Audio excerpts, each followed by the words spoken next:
নমস্কাৰ এভৰিৱান, আপোনালোকৰ কাৰণে লৈ আহিছোঁ নতুন এটি জব ইনফৰ্মেটিভ ভিডিঅ'। গতিকে আপোনালোকে স্কিপ নকৰাকৈ প্ৰথমৰ পৰা শেষলৈ চাই যাওক। আজিৰ যিটো এডভাৰটাইজ ওলাইছে এইটো হৈছে animal husbandry and veterinary requirement. তো গতিকে আপোনালোকে কি অৰ্হতা লাগে, কি বিভাগত পোষ্ট আছে, কিমানটা পোষ্ট আছে, কেটেগৰী ৱাইজ পোষ্ট বিভাগ, এডুকেশ্যন কোৱালিফিকেশ্যন, তাৰপিছত এপ্লাই ফিজ কিমান লাগে, কিমান ডেটত লাষ্ট ডেট এপ্লাই, কিমান ষ্টাৰ্ট, এক্সাম কেতিয়া, গোটেইখিনি ডিটেইলছত মই জনাম। গতিকে আপোনালোকে প্ৰথমৰ পৰা শেষলৈ স্কিপ নকৰাকৈ চাই যাওক। পোষ্টটো হৈছে animal husbandry and veterinary recruitment. Assam public service commission has released a recruitment notified recruitment to post 137। ইয়াতে আমাৰ কিমানটা পোষ্ট আছে বুলি কৈছে, 137 of veterinary officer. Veterinary officer আৰু block veterinary officer, husbandry and veterinary department, Assam, Guwahati.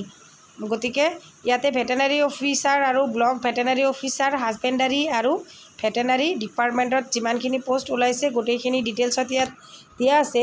Official notification, qualification, age limit, salary details and application procedure to the follow'. গতিকে qualification কিমান লাগিব, এজ কিমান, চেলাৰী কিমান, গোটেইখিনি ডিটেইলছত এইটো ভিডিঅ'ত মই জনাম। চাওক, animal husbandry and veterinary recruitment details. Name of the post veterinary officer and block veterinary officer. ইয়াতে আপোনালোকৰ 137টা পোষ্ট আছে। কেটেগৰী ৱাইজ ইয়াতে ভাগ কৰা আছে পোষ্টসমূহ। ইউআৰত আছে 106, OBC MOBCত আছে 6টা পোষ্ট, SCত আছে 11টা পোষ্ট, STPত আছে 9টা পোষ্ট, STHত আছে 4টা পোষ্ট। ইয়াতে pay scale, pay brand 4, pay scale 30,000 টকাৰ পৰা 1,10,000 টকালৈ হ'ব আৰু গ্ৰেড পে থাকিব ইয়াতে আপোনালোকৰ 12,700 টকালৈ।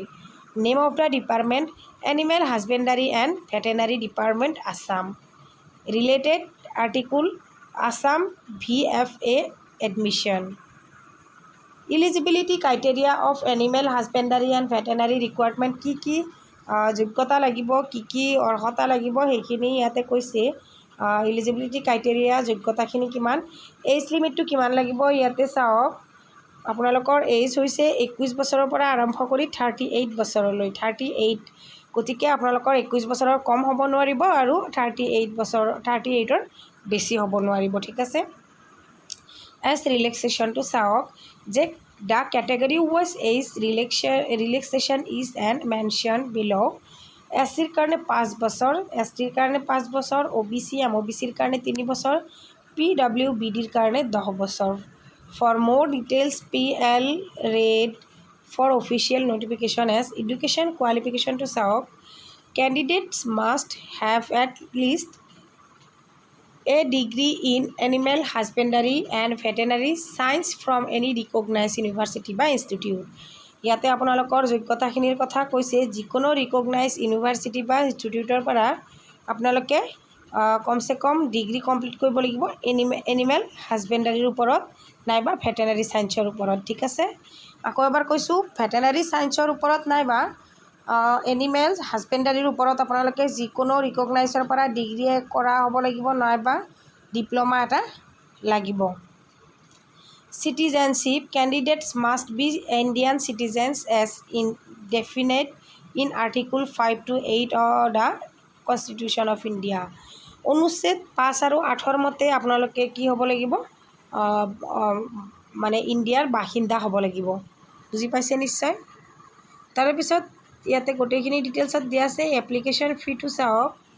এপ্লিকেশ্যন ফিজ OBC MOBCৰ কাৰণে, জেনেৰেলৰ কাৰণে 297 টকা, MOBC OBCৰ কাৰণে 197, ST SCৰ কাৰণে 47, BPLৰ কাৰণে 47 আৰু PWBDৰ কাৰণে 47। How to apply animal husbandry and veterinary recruitment, কেনেকৈ এপ্লাই কৰিব লাগিব গোটেইখিনি ইয়াতে ডিটেইলছত দিয়া আছে। আপোনালোকে ইয়াৰ পৰা চাই কিনে এপ্লাই কৰিব। Important dates of animal husbandry and veterinary vacancy, যে starting date of submission of online application 17 August, last date submission of online application 6 September, last date for payment of application fees ইয়াতে 8 ছেপ্টেম্বৰ।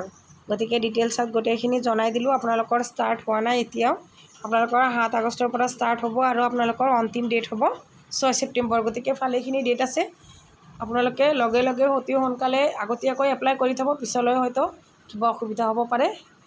কিবা জানিব লগা থাকিলে comment কৰিব আৰু চেনেলটো যদি ছাবস্ক্ৰাইব কৰা নাই ছাবস্ক্ৰাইব কৰিব। Thank you for ৱাটছ।